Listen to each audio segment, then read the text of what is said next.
Hello everyone, welcome back to the channel. Daniel McGuire here, and in today's video I'm going to be talking about the different housing options that are available for undergraduates here at the University of California, Irvine.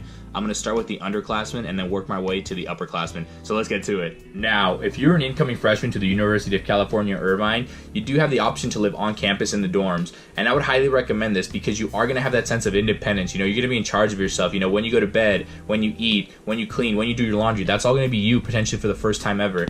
And you do have two options if you are a freshman incoming. You could either live in Middle Earth or Mesa Court, both of which are freshman housing units, and Middle Earth is on campus. I lived there my first year and it would take me 10 minutes maximum to get to class, versus Mesa Court it could take upwards of 15 to 20 minutes depending on how far your class is from the actual towers. You do have those towers that I just mentioned. Those are the newer units in Mesa Court that you could live in, as well as other housing units that are available over there. Middle Earth in the fall of 2019 is getting brand new towers for their housing, and they look amazing. I've seen them every day for the past 4 years while they've been under construction, and they look amazing. A lot of people are probably going to want them, but nothing's wrong with the other housing units that are in Middle Earth, because at the end of the day you are going to be in that close proximity to campus, and it's going to be very convenient if you do end up deciding to live in Middle Earth or Mesa Court, both of which are amazing places to live in. At the end of the day, as long as you really can dorm, you're going to get that full college experience. You're going to be able to join clubs, you're going to be able to go out later, you're going to be able to study, you're going to be able to go to other different things that you might not have been able to do if you commuted. So that's one thing that I would highly recommend for freshmen,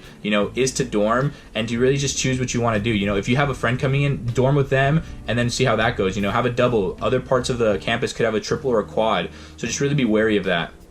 Alright, UCI guarantees you 2 years of housing. Your first year, obviously, if you do dorm, that's going to be 1 year. And then your second year is going to be somewhere that UCI does own that property, such as Vista del Campo or VDC or Puerto del Sol, which is still UCI owned. But UCI students do live there, so you do have those options to consider your second year. But you are going to have to end up taking a either longer commute to get to campus, because it is about a 30 to 40 minute walk depending on how far away you live to the campus, or a 10-15 minute bus ride. And all the buses at UCI run free for students, so that is one bonus if you do end up living further away from campus, is that you do have that free commuting onto campus and then you just walk from there.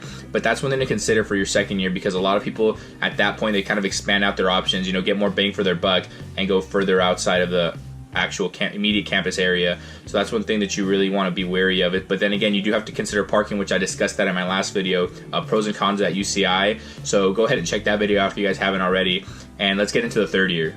So as I mentioned earlier, UCI guarantees you 2 years of housing. So if you do live at VDC or Puerto del Sol, you still could live there, but you have to reapply for your lease, and there's no guarantee that you'll actually get it. Versus now that you're third year, you can expand your options even more. You could go to UTC right across from campus. You could go all the way out to Culver Drive and get those apartments. You could really go anywhere at this point. Your third and fourth year are really up to you. A lot of people, go to Newport. A lot of people go other places, Santa Ana, Tustin, Laguna Niguel. They get a big house and then split it amongst a lot of people. And the rent is really, really cheap, because you are splitting a huge house, maybe $2,000-$3,000 between like 5 or 6 people. You pay literally almost nothing relative to what you would pay around campus. But again, you are going to have to take time into that commute. You're going to have to pay for parking.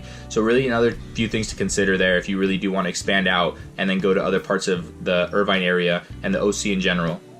Alright, as I said, a lot to consider in terms of housing for this situation, because you are in the OC, so a lot of working professionals, working people who just graduated are going to want to live here because of all the companies that are in this area. So you do end up having to compete with them, which is why prices are so high in other parts of Irvine and other parts of Laguna Niguel, other parts of the OC versus here, where all the companies are really around here on technology, right next to the Irvine Spectrum. There's a lot of companies there, and they really do give a lot of jobs. So a lot of people are going to be competing for that housing that really just want cheap and affordable housing. Everyone's going to be really looking for it. So whatever deal you can get, that's probably your best bet. So that's it for today's video. I hope you found it a little informative. Let me know what you guys think in the comments below. Be sure you smash that like button, subscribe to the channel if you haven't already, and thank you for watching.